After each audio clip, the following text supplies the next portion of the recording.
All right, ladies and gentlemen, I am extremely honored here today to have engineer Tom Harris, Executive Director of the International Climate Science Coalition, a massive scientific group set up to counter the IPCC science fraud. It's been proven to be a premeditated fraud. We don't just have the ClimateGate documents. We have the UN documents last week where they've been organizing the fraud together. And he is in Copenhagen right now putting on their own conference. The website is CopenhagenClimateChange.org or ClimateScienceInternational.org. And for the last 22 minutes of this radio transmission from Copenhagen, Tom Harris joins us. Tom, thank you for spending time today. Yeah, that's great, Alan. So much is going on. In a nutshell, tell us about your group, your take on ClimateGate, the text of the Danish text of the treaty, where the third world will actually have to make more cuts than the West, devastating them. Lord Monckton talked about the millions that will kill a year. Just look what the ethanol scam has done, and where you think this conference is going in light of all this evidence of fraud coming out. Yeah, well, to start out with, the International Climate Science Coalition is the nonprofit group of scientists who were not able to get into most of the UN activities. Some of them actually were, but they disagreed with the UN. We have with us about 60 scientists who are our advisors, and it was decided that we should actually ask the UN for some basic data, because, you know, one of the main concerns after ClimateGate was if the temperature data is corrupted, how much else is? And, you know, we hear about extreme weather events increasing and all that sort of thing, but many of these scientists are actually experts in that field, and they know that the extreme weather records were set in the 1800s and early 1900s when it comes to typhoons and hurricanes and things like that. So instead of actually making the point to the UN that they're wrong, we thought, well, look, if they're not sharing data on temperature, why can't we get them to share data on everything else? So we sent an open letter to the Secretary General of the United Nations, and it's interesting, the project actually started about a month ago before the CRU scandal, the ClimateGate, and at that time, we were getting signature a day or something like that. But after the scandal in England, we've been swamped with signatures. We've been getting hundreds of signatures of leading scientists from around the world who are now saying, well, if that data was wrong and manipulated, we want to see all the data. So I went through the list, and, some of them are leading experts, but they're not necessarily climate experts. So I pulled out 150 of them who actually are climate experts from 17 different countries who are now demanding that the data be released in a whole range of fields. And it's going to be very interesting to see what the UN do, because in some cases, like their polar bear scare, the data shows that the population has more than doubled since 1960, and that they've been around for about 70,000 years, during which time it was hotter than they're forecasting for the 21st century. So it's going to be tough for the UN to answer our challenge. Well, absolutely. I'm sure you've been following that in New Zealand and Australia and Canada, NOAA, NASA, other universities are being caught fixing the data along with the IPCC, that the UN had this strategy, that people were already trying to get the Climate Research Center data because they were already being caught in fraud by the research. But now we know that it's premeditated. And so this is just the tip of the iceberg as more whistleblowers come out, more scientists that were persecuted. I mean, I think it's safe to say that the beginning of the end of these charlatans has begun. Do you agree that they're starting to really bleed out? Oh, yeah, exactly. And I think that if they do start to respond to our challenge, in a way it would be good because, from our point of view, it would be good because then we can find more of these flaws.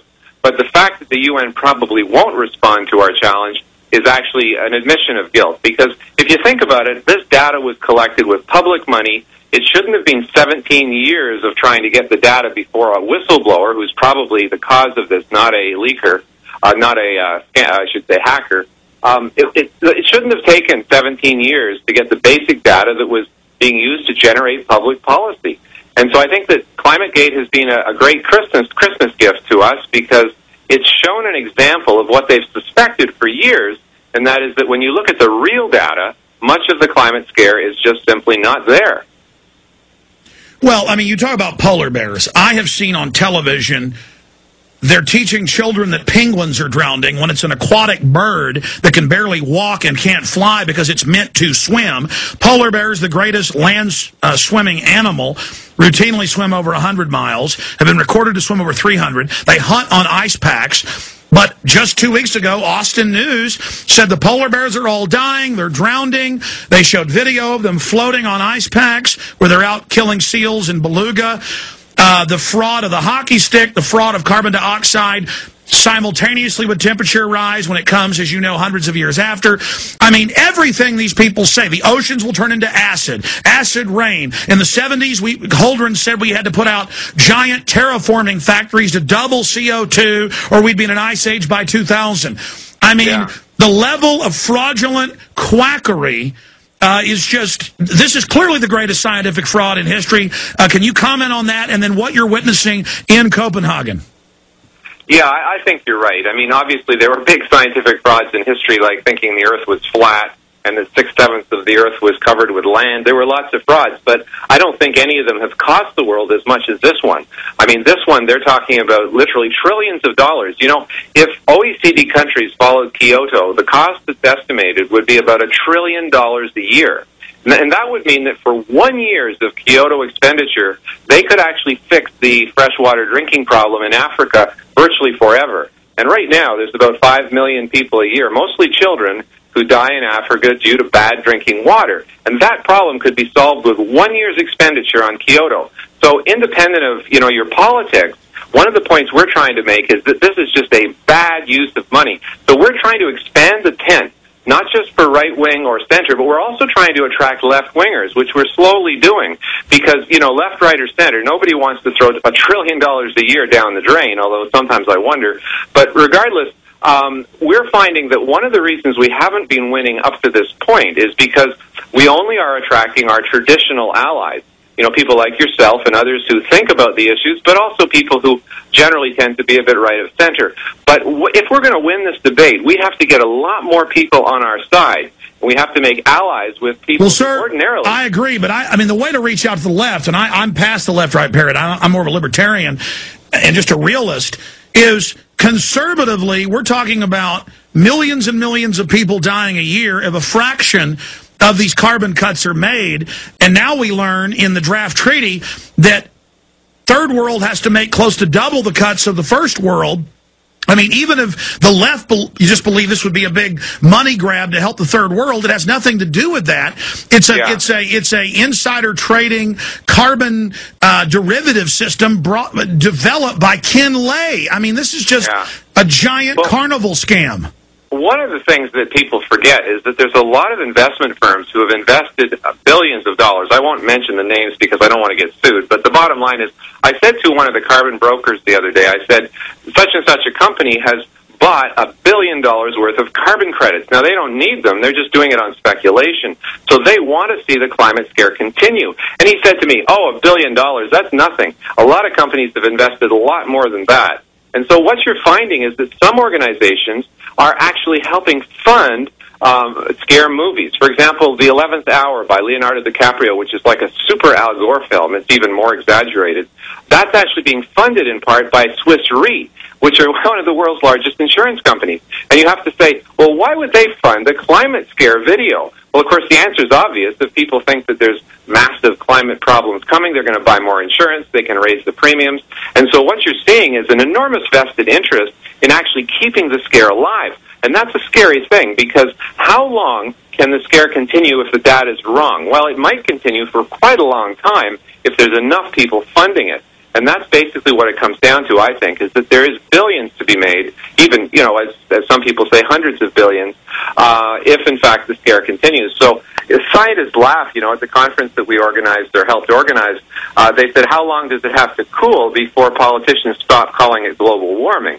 Well, actually, it might cool for a long time, and that's what many of the scientists are saying, but the scare may continue anyways because there's so much money behind it. That's a good question. You're talking to a lot of top, real, non-political climatologists, and you know, the sun, they say, is the main driver, but also this nuclei coming out of space.